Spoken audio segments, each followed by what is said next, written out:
먼저 지속가능한 기본소득과 보편적 복지연구, 공생권 시장과 기본지분제라는 주제로 박지영 한마음과학원 회원께서 발표를 해주시겠는데요. 간단하게 박지영 회원에 대해서 말씀을 드리면 말씀드린 대로 한마음과학원에서 활동 중이시고요. 현재 서울대학교 경제연구소에서 객원연구원으로 일하고 계시고 전 옥스퍼드대, 영국 옥스퍼드대 마틴스쿨의 방문학자이셨습니다. 네, 반갑습니다. 오늘 발표를 맡은 박지영입니다.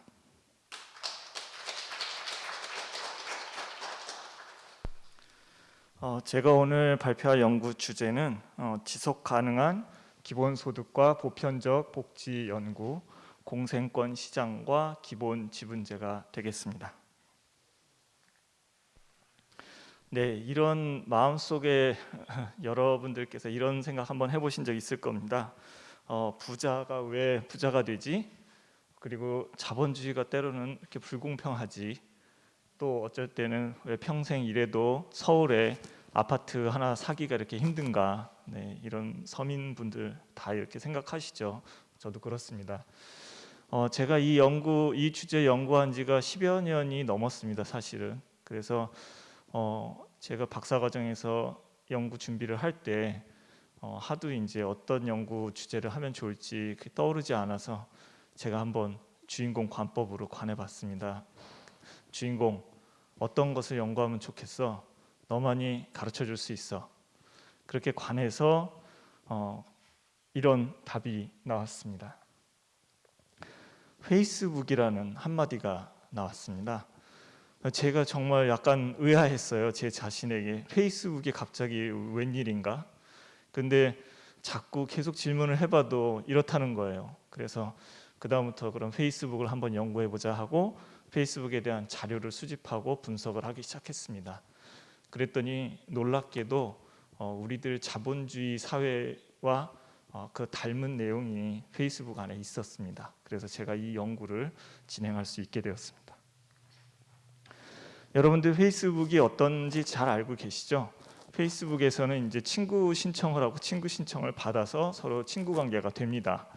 그럼 이 페이스북에서 친구가 많은 사람이 되려면 어떻게 하면 될지 한번 생각해 보시길 바라겠습니다. 이를테면은 현실에서 친구를 많이 만들어서 그 사람들이 이제 페이스북 안에서 나랑 연결이 돼서 페이스북 친구가 됨으로써 친구가 많아지는 거. 또 다른 두 번째 방법으로는 그게 아니라 그냥 페이스북에서 만나는 사람들한테 친구 신청을 하고 친구 신청 받고 수락하고 이래서 친구 관계가 되는 거. 과연 누가 더 빨리 친구를 늘릴 수가 있을까요? 네, 이거 생각해 보시면 바로 답이 나오실 겁니다. 두 번째 방법이 더 빠르겠죠. 그러면 지금 우리 자본주의 사회라는 것을 이렇게 가만히 생각해 보면 저렇게 현실에서 페이스북이 아닌 현실에서 열심히 친구를 만들어가는 사람들은 이 돈으로 따질 수 없는 그런 생명의 활동들 혹은 일을 해서 직접 돈을 버시는 분들이 될 수도 있고, 두 번째로는 이제 페이스북이라는 금융 시스템 같은 것을 이용해서 투자를 하고 그 투자에서 수익을 얻는 그런 것과 비슷하다고 생각할 수 있겠습니다. 그런데 만약에 이렇게 친구 관계를 페이스북 안에서 많이 만들어서 똑같은 숫자 100명을 만들었다. 그러면 과연 어떤 친구가 더 알찬 친구들인가 라고 생각을 또 해볼 수 있을 것 같습니다.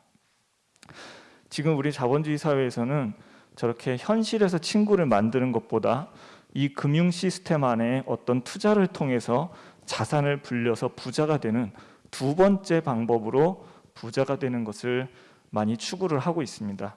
그럼 여러분들 아시다시피 진짜 친구가 아닌 어떻게 보면 가상의 친구들을 많이 만들어가는 것이라고 볼 수도 있겠습니다. 자, 이런 부익부 빈익빈 현상 양극화라고 이야기를 하는데요. 이런 현상이 얼마 전에 토마 피케티라는 프랑스의 경제학자에 의해서 실증적으로 검증이 되었습니다. 이 연구에 보면은 약 100여 년간의 연구를 통해서 그 실증 연구를 통해서 데이터를 통해서 부자들, 소득 상위 1%의 부자들이 점점 더 그 비중이, 그 재산의 비중이, 소득의 비중이 증가하고 있다는 것을 보여줬습니다. 여기 보시면은 지금 한국도 포함이 되어 있는데요. 2차 세계대전 때는 이렇게 팍 줄었다가 상위 1% 부자들의 소득이 다시 급격하게 몇십 년 동안 증가하고 있는 것을 보실 수가 있습니다. 제가 말씀드리건대 이분이 계속 잘 건강하게 살아계시면 노벨상 받으실 겁니다. 자, 그래서 이런 현상들이 또 어디서도 발생하고 있냐면 노동소득 분배율이라는 것이 경제학에 있습니다. 그건 뭐냐면 국민소득 GDP 중에서 노동과 자본이 서로 나눠가는 비중이 있는데 그중에 노동 일에서 벌어가시는 분들이 가져가는 소득의 비중, 그것을 노동소득 분배율이라고 합니다. 이것도 또한 신기하게도 원래는 경제학에서 일정하다고 가정을 하고 실증적으로도 일정하다고 생각을 해왔습니다. 그런데 대략 65% 수준에서 일정하다는 것이 기존의 통념이었는데 2014년도 이분들의 연구에 의해서 약 70년대 중반, 80년대를 통틀어서 이렇게 점점 노동소득 분배율이 떨어지고 있다는 것도 밝혀졌습니다. 근데 이것의 원인에 대해서는 이제 분석이 분분한데 기술이 발전하기 때문에 당연하다. 생산이 자동화가 되기 때문이다. 세계적인 무역이 발전하기 때문이다. 자본시장이 발달하기 때문이다 등 여러 연구가 제시되고 있습니다. 그런데 이제 저는 이 페이스북처럼 제 연구 속에서는 금융 시스템, 특히 통화의 문제가 이 현상을 일으킨 것이 아닌가 하는 그런 관점을 가지고서 연구에 돌입하였습니다. 제가 그런 연구를 하게 된 배경을 보여드리겠습니다. 지금 세계적으로 돈이 엄청나게 많이 풀리고 있습니다. 이것은 미국의 통화량을 나타내고 있습니다. 세계의 기축 통화죠. 달러의 통화량이 지금 보여지고 있는데요. 이 추세가 1960년대부터 시작해서 쭉 이제 증가를 하죠. 그런데 여기 보시면은 이게 2008년도 세계 금융위기입니다. 2008년도 세계 금융위기부터 미국의 통화량이 M1 통화량이 상당히 가파르게 증가하고 있습니다. 이것을 뭐라고 얘기하냐면 양적 완화 정책이라고 이야기를 합니다. 돈을 많이 풀어서 경제 위기를 해결하자 그런 생각입니다. 그런데 여기 제가 이제 빨간 거는 나중이고 여기 2020년도가 이 부분입니다. 2020년도에 거의 수직 상승을 합니다. 요 1년 사이에 코로나19 위기를 해결하기 위해서 여태까지 풀었던 돈의 약 5배를 시장에 푸는 정책을 미국이 취합니다. 그래서 지금 현재 단 1년 사이에 통화량은 5배가 늘어났습니다. 그러면 이런 돈이 풀리는데 뭐가 문제냐? 이것은 우리나라의 통화량, 똑같은 M1 통화량입니다. 현금과 은행에 예금되어 있는 요구불 예금으로 파악을 하는 M1 통화량이 파란색 선으로 나타나 있습니다. 그리고 지금 노란색 선으로 보이는 것이 서울에 있는 아파트 가격 지수입니다. 아파트 가격 수준을 나타내는 것이고요. 그 다음에 여기 빨간색으로 단계별로 표시된 것이 명목임금 지수입니다. 그래서 여러분들이 이제 돈을 벌으시면 일해서 돈을 받는 그런 임금 수준을 나타냅니다. 그리고 이제 이 회색은 코스피 지수입니다. 2015년을 100으로 놓고 봤을 때, 2015년을 100으로 놓고 봤을 때 지금 2020년 12월까지 어떤 변화가 있었는지를 보여주는 그래프인데요. 이 그림을 보시면 통화량이 우리나라도 역시 가파르게 증가해 왔습니다. 그러다가 역시 코로나 위기가 시작되면서 아주 폭증을 하죠. 그런데 아파트 가격은 이 노란색 선은 그 통화량 폭증을 그대로 따라가고 있습니다. 그러나 임금은 어떻죠? 이게 연간 데이터라서 이렇게 꺾이는 현상이 나타나긴 하지만 완만하게 증가하지 이 통화량이 늘어나는 속도를 따라가지 못하고 있습니다. 이것은 무슨 얘기냐 하면 돈이 많이 풀려서 돈의 가치가 떨어지게 되죠. 돈의 가치가 떨어지는 대신에 자산 가격은 상승하고 있는 그런 현상을 나타내고 있는 것입니다. 그런데 자산 가격은 돈의 가치가 떨어지면서 자산 시장에 자본 시장에 돈이 많이 들어가서 가격이 이렇게 뛰고 부동산도 뛰고 여기 보시면 코스피도 뛰죠. 그런데 임금은 올라가지 않습니다. 이런 현상이 이제 불균형하게 발생하고 있기 때문에 점점 임금 생활자들이 불리한 상황에 처하게 되는 일이 벌어지는 것입니다. 그래서 이것을 저는 모델화를 했습니다. 경제적으로 이 논리 구조를 말씀드리면 어떤 현상이냐면 통화량이라는 것이 이렇게 빨간 화살표만큼 증가했을 때 수익률은 이 늘어난 만큼 그대로 반영해서 자본시장에서는 가격이 이만큼 그대로 뛰게 됩니다. 돈이 풀린 만큼. 그러나 임금이라는 것은 명목임금은 경직성이 있어서 계약기간이라든지 여러 가지 문제로 이 돈이 풀린 만큼 가격이 뛰지 않습니다. 그렇죠? 조정이 늦게 일어나는 경직적인 구조가 있습니다. 이 현상으로 인해서 결국 이 돈이 풀리는 속도가 올라가고 양이 많아질수록 노동이 자본에 비해서 더 불리한 상황에 처하는 일이 발생하게 되는 것입니다. 그래서 저는 이것을 제가 자본주의에서 이런 불균형 구조가 발생하는 근본적인 원인의 하나로 제시를 하고 있습니다. 그러면 이것은 단순한 어떤 가설이 아니냐, 이렇게 이제 우리 경제학자들은 실증적으로 통계적으로 나오지 않으면 믿지 않습니다. 그래서 제가 이것을 직접 통계 분석을 했습니다. 조금 복잡하지만 찬찬히 보도록 하겠습니다. 지금 보시면 이것은 이제 통화량이 풀리는 것을 나타내는 것이고요. 이 통화량이 풀림에 따라서 임금과 자본의 상대적인 비율이 어떻게 변하는가를 보는 것인데요. 사실상 경제학에서 지금까지 주장해 왔던 것은 뭐냐면 통화량이라는 것은 자본과 노동에 대해서 동일하게 중립적이다. 영향을 균형 있게 미치지 않는다 하고 화폐의 중립성 가정을 하는데요. 중립성 가정을 한다면 이 베타값이 제로가 돼야 됩니다. 제로가 돼야 되는데 지금 보시면은 여기 마지막 빨간색으로 제가 이렇게 크게 표시를 해드렸는데 마이너스 0.25 수준이 나오고 있는데 이건 무슨 얘기냐면 통화량이 10% 증가할 때 이 둘의 비율은 임금이 불리하게 줄어드는 경향을 보이는데 상대적으로 마이너스 2.5%가 감소한다. 이것이 바로 제가 20여 개국에 대해서 약 40년 이상의 데이터, 패널 데이터를 회계 분석해서 이제 제시한 연구인데 아직 발표는 안 되었고 이제 지금 학술 제시를 준비를 하고 있는 중입니다.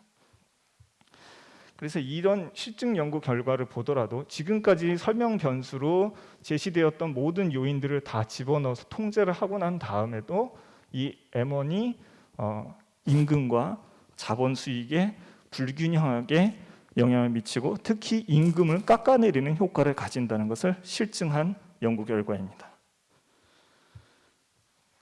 자, 그러면 우리는 어떻게 해야 되느냐?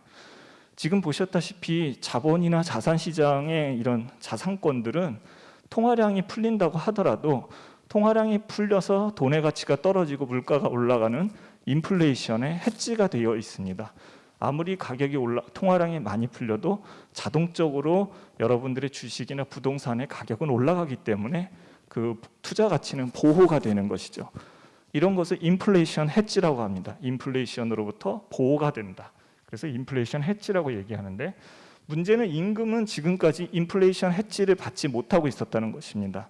그래서 임금도 자본처럼 동등하게 인플레이션 해지가 되어야 이 불균형 구조의 문제가 해결이 될 것이다라고 이제 해법을 말씀드릴 수 있겠습니다. 따라서 통화량 변동 시에 노동 혹은 우리의 생명의 가치가 그 지분으로 자본처럼 자유와 거래의 시장에서 평가될 수 있다면 자본과 노동은 동등하게 평가될 수 있다. 통화량에 대해서 말이죠. 따라서 우리가 상상하는 해법은 생명 영역, 노동의 영역을 어떤 지분을 설정을 해서 배급을 해주고 그것을 자유롭게 거래할 수 있는 어떤 시장, 공생권이라는 시장을 만들어 준다면 이 임금이나 생명 가치의 인플레이션 해지를 달성할 수 있다. 그런 내용이 전반부 제가 이제 제시하는 어떤 전반부의 연구 포인트가 되겠습니다. 자, 그럼 두 번째 이제 맥락으로 들어가겠습니다. 여러분 지금 기본소득이 뜨고 있죠. 네, 기본소득이 엄청 뜨고 있는데 좀 민감한 주제입니다. 민감한 주제였는데 제가 이 일부 얘기를 막 할 때는 사람들이 귀 기울여 듣지 않더라고요. 근데 제가 이 기본소득을 딱 얘기를 하니까 그럼 무슨 얘기인가? 그렇게 좀 관심을 가져주시더라고요. 그래서 네, 이것을 이제 말씀드리도록 하겠습니다. 기본소득이 등장한 배경은 역시 4차 산업혁명으로 인해서 경제 양극화가 심화되고 부익부 빈익빈이 급격히 되니까 이것을 제도적인 대안으로 모색하는 그런 상황이 벌어져서 등장했습니다. 그래서 우리나라가 상당히 세계적으로 빠른 편인데요. 더불어민주당의 이재명 경기도지사가 지금 이제 대선 후보가 되셨죠. 이분이 이제 초기에 많이 주장을 했었는데 지금 좀 줄었습니다. 전국민 기본소득으로 19에서 29세 청년은 연간 200만 원, 전 국민에 대해서는 연간 100만 원씩 기본소득을 지급하겠다라는 공약을 내걸고 있습니다. 그런데 이런 기본소득의 개념은 이런 것입니다. 어떤 갖고 있는 재산에 대한 심사나 노동을 해야 된다는 조건 같은 것도 없이 어떤 사회 구성원 개인별 개인 모두에게 정부가 현금으로 소득을 지급해 주는 것입니다.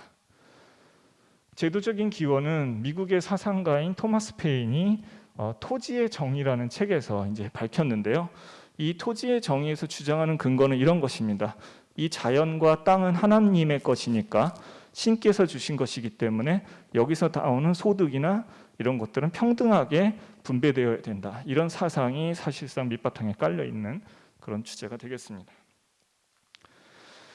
그래서 이 기본소득이라는 것을 이제 천천히 깊게 들여다보면 조금 이제 이상은 목표는 우리가 공감할 수 있는 것이지만 그 내용에 있어서는 참 고개를 갸우뚱하게 만드는 것들이 있는 것이죠.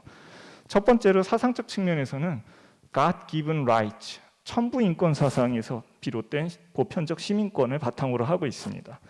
그리고 현금이라는 물질적인 수준을 통해서 보상을 해야 된다. 물질로 문제를 해결하자. 이런 생각을 바탕에 깔고 있습니다. 두 번째, 이것은 순수하게 제도적으로 경제학 원리 측면에서 보면은 유지되기 불가능한 그런 배경이 있는데 어떤 것이냐면 세금을 상당히 올려서 해결한다. 지금 이재명 경기도지사 같은 경우에는 토지세, 탄소세 그런 것들을 새로 이제 도입을 하게 돼 있고요. 그리고 역시 보편소득을 나눠주기 때문에 노동 공급이 감소되는 문제가 있습니다. 그리고 지금 제가 전반부에서 말씀드렸던 가장 중요한 문제, 유동성이 폭증하게 되는 것이죠. 지금 재난지원금으로 요 1년 동안에 시중에 풀린 돈이 약 60조 원이 됩니다. 우리나라 작년 예산이 550조 원 정도 되는데 10% 되는 돈이 풀렸죠. 근데 원래 이재명 지사가 처음에 1차 기본소득으로 얘기했던 한 달에 50만 원씩 준다라고 하면은 1년간 300조 원이 필요합니다. 예산이. 그리고 지금 새로 내놓은 2차 기본소득 방안 공약으로 따지면 1년에 60조 원이 필요합니다. 결국 상당한 양의 돈이 시중에 풀려 들어가기 때문에 아까 말씀드린 것처럼 그렇게 돈이 시중에 풀리면 결과적으로 임금 생활자들은 불리한 상황에 처하게 되는 것입니다. 그래서 이런 문제들을 따지고 보냐면 단기적으로는 해결 가능할 수 있겠지만 지금 당장 눈에 보이는 문제는 해결되는 것처럼 보이지만 경제 원리적으로 지속 불가능하다라는 지적을 할 수 있겠습니다. 자, 그럼 이거를 어떻게 우리가 개선하고 정말 깊게 그 이상을 실현할 수 있도록 만들 것인가? 그것이 이 연구가 갖고 있는 어떤 포인트가 되겠는데요. 저는 여기에서 대행 스님께서 말씀하신 공생, 공생이란 무엇인가? 그것을 바탕으로 이제 생각을 해보도록 하겠습니다. 대행 스님께서는 큰 스님께서는 여기 이제 말씀드렸다시피 참나는 전부 공생으로 돌아간다. 영원한 생명이 하나가 아니라 헤아릴 수 없는 그 생명들이 한데 부동한 자리를 말한다고 말씀하셨는데요. 생명이라는 것은 그것이 어떤 하나가 아니라 수많은 생명들이 모여서 하나로 뭉쳐진 것을 이야기하셨고요. 생명은 다 똑같으니 공생이고 이게 전부 같이 돌아가면서 주고받고 먹는 거기 때문에 공식화하고 돌아간다고 얘기할 수 있다고 말씀하셨습니다. 제가 여러분들이 잘 익숙하지 않은 분들도 계시기 때문에 제가 설명을 더 드리겠습니다. 그리고 우리 몸 안을 들여다보더라도 내 몸 속에 수많은 생명체들이 얼마나 많습니까? 그것들이 움직이게끔 작용하고 돌아가는 생명체들이 집합이 돼서 그렇게 많은데 내 몸뚱이가 그네들의 집합소지 어떻게 그걸 나라고 하겠습니까? 라고도 말씀하셨고요. 이제 한 가지 더 말씀드리면 생명은 공생이다. 공생인 생명, 모두가 같이 더불어 같이 하고 있는 우주 삼천대천 세계를 같이 돌고 있는 그런 모습을 우리가 상징하는 거다 해서 공생, 공신, 공체, 공용, 공식의 그런 내용이 바로 전체를 다 상징하는 것으로 말씀을 하셨고요. 그리고 보이지는 않지만 자기를 이끌고 댕기는 자기 근본이 바로 생명력이다. 그 생명력 하면은 모두 공생으로 들어가지.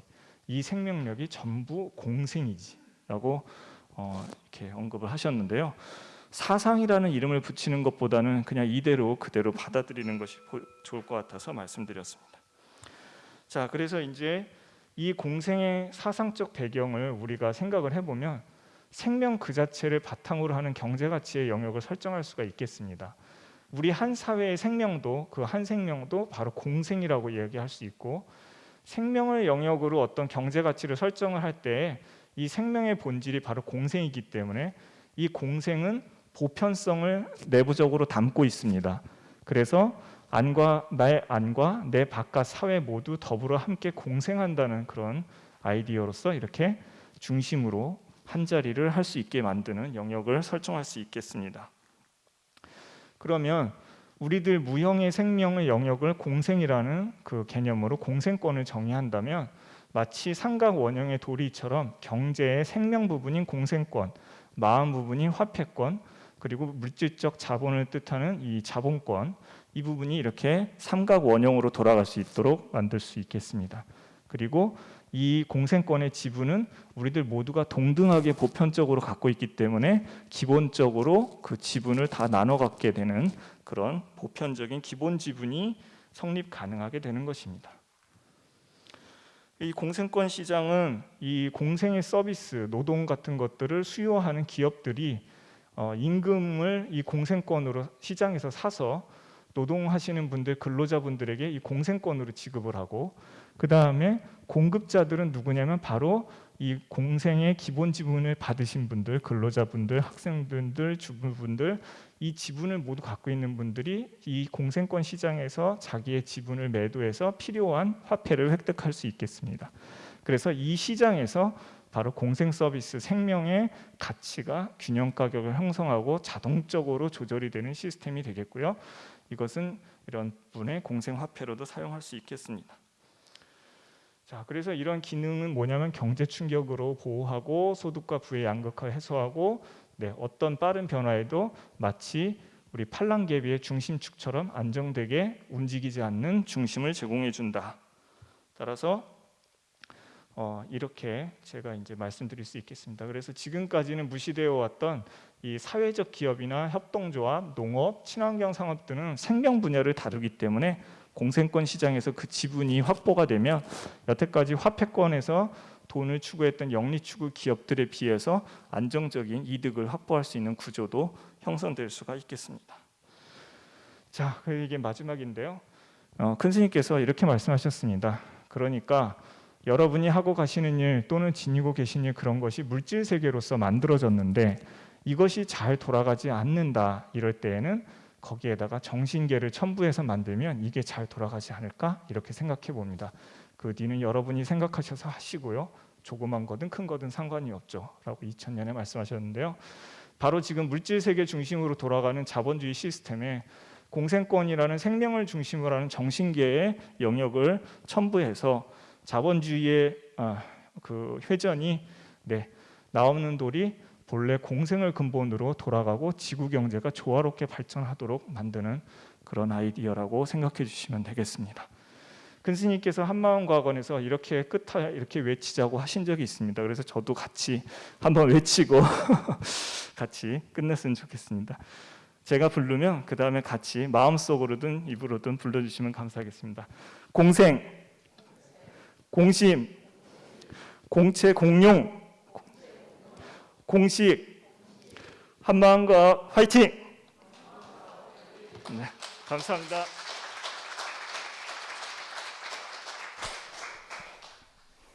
네, 발표 잘 들었습니다. 아주 중요한 시점에 민감하고도 귀가 번뜩하는 그런 얘기를 해주셨는데요. 아마 여러분들께서도 질문이 많으실 것 같습니다. 그래서 안내를 먼저 드리면 우리가 현재 유튜브로도 방송하고 있고요. 또 줌으로도 공유하고 있기 때문에 여러분들께서 유튜브나 줌으로 질문을 올려주시면 저희가 그 중에서 한두 개의 질문을 뽑아서 제가 대신 질문을 드릴 수 있고요.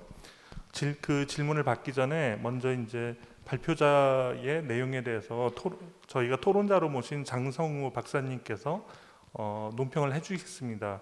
장 박사님께서는 동국대학교 불교학과에서 박사학위를 받으셨고요. 현재 동국대학교에서 강의를 하고 계십니다. 그러면 장성우 박사님의 토론을 들어보겠습니다.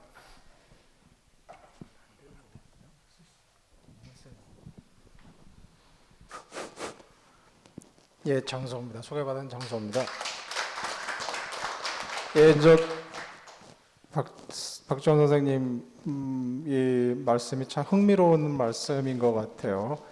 좀 어떻게 보면 좀 참신한 아이디어죠. 참신한 아이디어인데 기본적으로는 우리가 기본소득제 현재 많이 논의가 되고 있는데 근본적인 취지는 경제적인 양극화 해결책으로 지금 등장하고 있죠.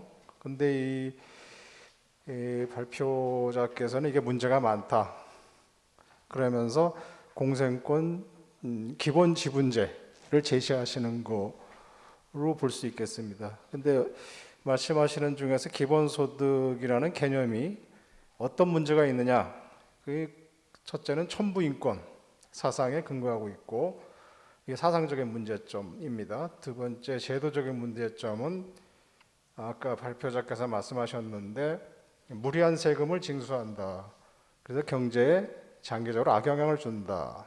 그리고 저소득층에게 기본소득 지급하는 것이 경제의 형평성을 보완한다는 순기능이 있지만 노동 공급의 유인을 떨어뜨린다. 일 안 하고 싶은 마음이 생기겠죠. 꽁돈이 생기면. 그리고 기본소득을 지급하면 유동성이 증가해서 인플레이션 발생해서 결국은 임금생활자 같이 수입이 고정된 사람들의 생활 수준을 떨어뜨린다는 거죠.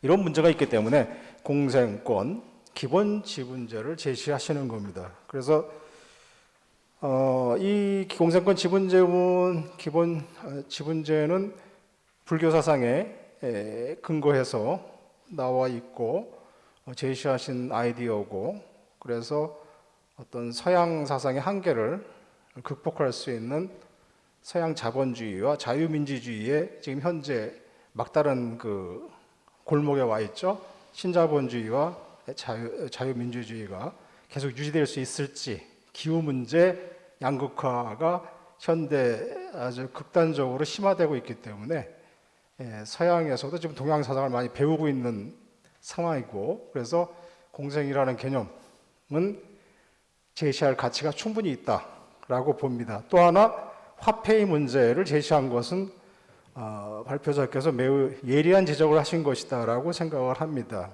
그래서 현재 미국의 달러가 세계 기축통화 역할을 하고 있는데 그것이 이제 세계 일부 계층이 국가나 일부 계층이 독점하기 때문에 그로 인한 피해가 약자에게 전가되는 그런 경제 시스템이죠. 현재 시스템이 화폐의 문제를 제시하신 것은 음미할 필요가 있다 생각합니다. 그러나 이제 현재 이 발표자께서는 기초적인 개념을 현재 소개하고 계시기 때문에 아직 세부적인 내용은 좀 보완하실 내용이 많지 않은가 생각을 합니다. 그래서 제가 201페이지에 몇 가지 질문 사항을 적어놨습니다. 첫 번째는 근로자, 학생, 주부 등이 공생 서비스 노동의 제공자라고 하셨습니다. 그러면은 학생이나 주부도 공생 서비스를 제공한다라는 의미인데, 그렇다고 하면은 기존의 노동이라는 개념하고는 많이 틀리다. 기존에 우리가 자본주의 사회에서 인정받고 있는 임금을 받는 노동이라는 개념과는 많이 다른 것 같습니다. 그러므로 이 공생 서비스 노동이라는 개념을 어떻게 우리가 봐야 될지 하는 그런 부분이 좀 짚고 넘어가야 될 부분이고, 두 번째,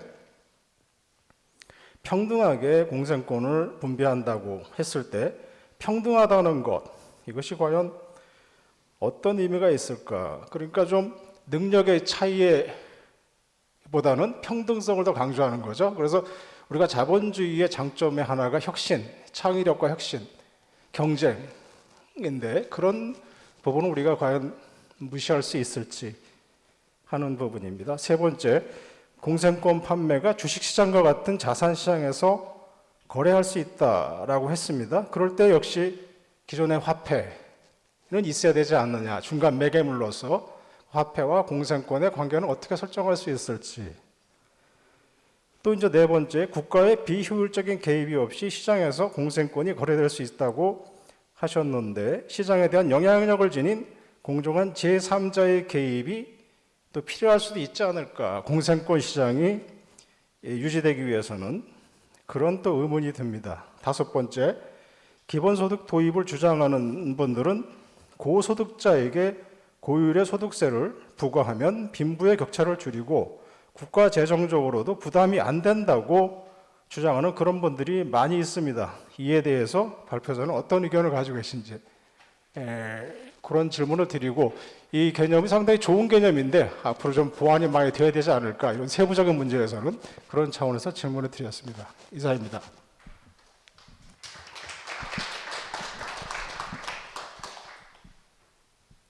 네, 그러면 간단하게 한 3분 정도의 시간으로 답변을 좀 부탁드립니다. 네, 먼저 토론해주신 장성우 박사님께 정말 깊이 감사드립니다. 제가 토론문을 읽어보니까 이 아이디어 자체를 정말 깊이 이해해주시고, 그리고 건설적인 관점에서 이렇게 문제점을 지적해주셔서 많은 도움이 되었습니다. 다시 한번 감사드리겠습니다.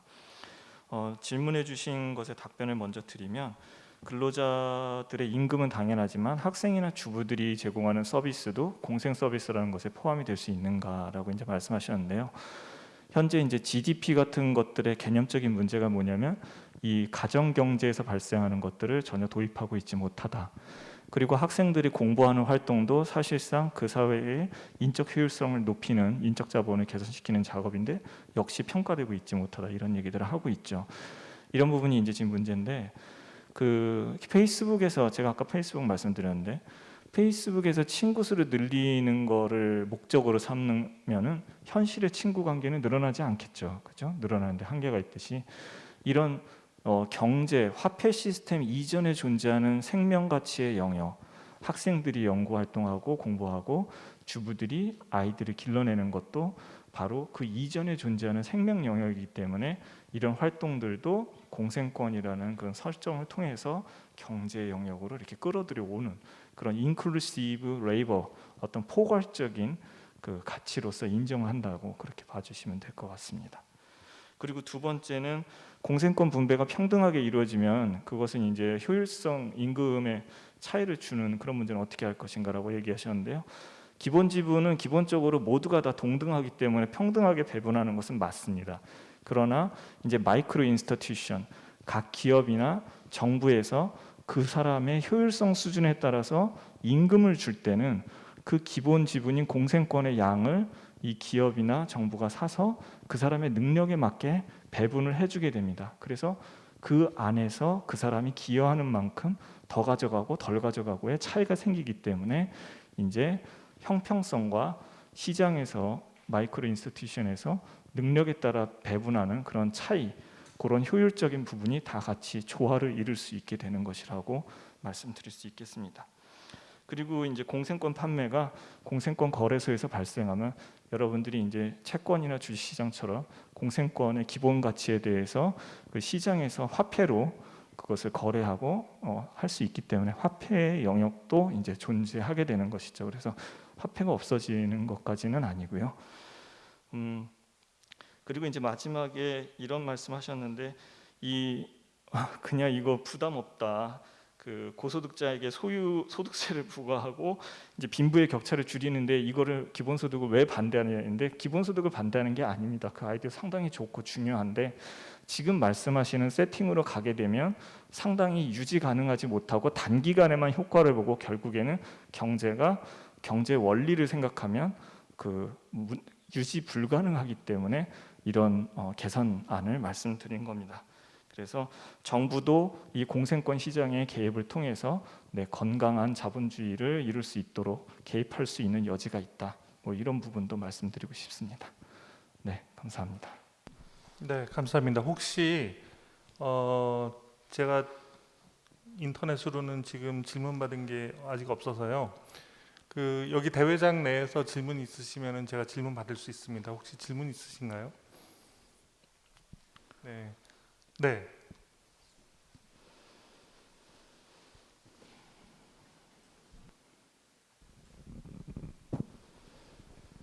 예, 말씀 잘 들었습니다. 제가 이거 경제 쪽으로는 뭐 잘 모르기 때문에 아주 기본적인 생각에서 드는 의문인데, 이 화폐라고 하는 것은 기본적으로 시장에서 교환을 위한 거잖아요. 모든 화폐는 시장에서 교환이 되는 것인데, 나의 생명 가치를 공생권이라고 하는 화폐로 환산이 되어서 그것이 주식처럼 채권처럼 시장에 다시 나온다. 그리고 그것이 교환된다. 이건 사실 굉장히 좋은 이야기 같지만 어떻게 보면 굉장히 살벌한 이야기 아니에요. 나의 생명에 해당되는 화폐가 책정이 되어서 그것이 다시 교환될 수 있다.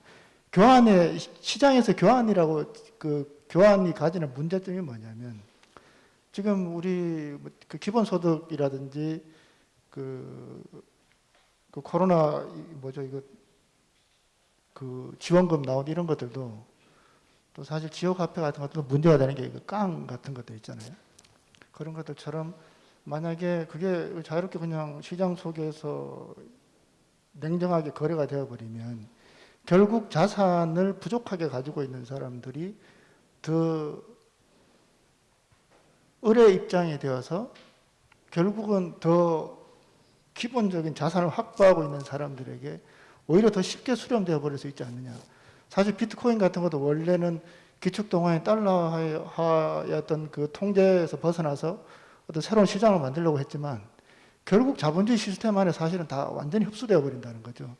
이 자본주의 시스템이 기본적인 금융 시스템이 있는 한에서는 어떤 화폐가 나오더라도 사실은 그 시스템 속에 수렴이 되어 버린다면 공생권이라는 개념은 의미는 굉장히 좋지만 굉장히 낭만적이긴 한데 실제로 이렇게 냉정한 자본주의 시장 안에서 과연 이것이 유지될 수 있을 것인가, 거기에 대해서 좀 설득이 필요할 것 같습니다. 네, 역시 감사합니다.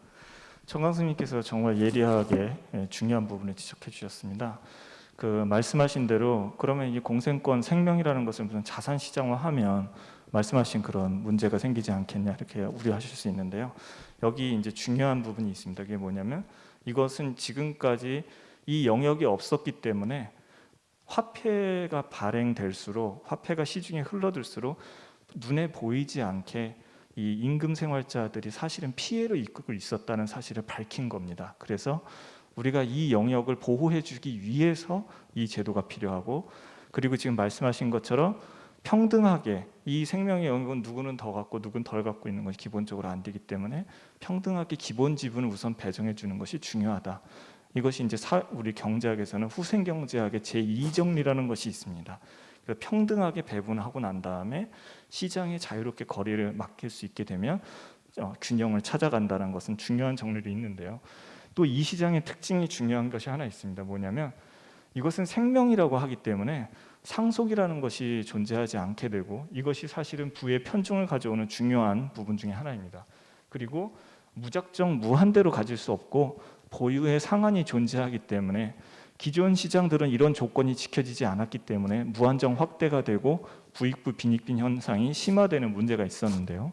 이런 조건들이 지켜지게 되면 제가 통계적인 시뮬레이션도 이제 실험을 했는데 통계 물리학적으로 이런 시스템에서 등장하는 소득 분포는 상당히 편중이 완화된 그런 안정적인 소득 분포를 가지게 돼서 빈자는 그렇게 빈자가 아니고 부자도 그렇게까지 부자가 아닌 상당히 안정적인 그런 분포를 결과로 형성하게 됩니다. 그래서 이제 이런 아이디어를 설정하게 되었습니다. 네, 그럼 답변은 감사합니다.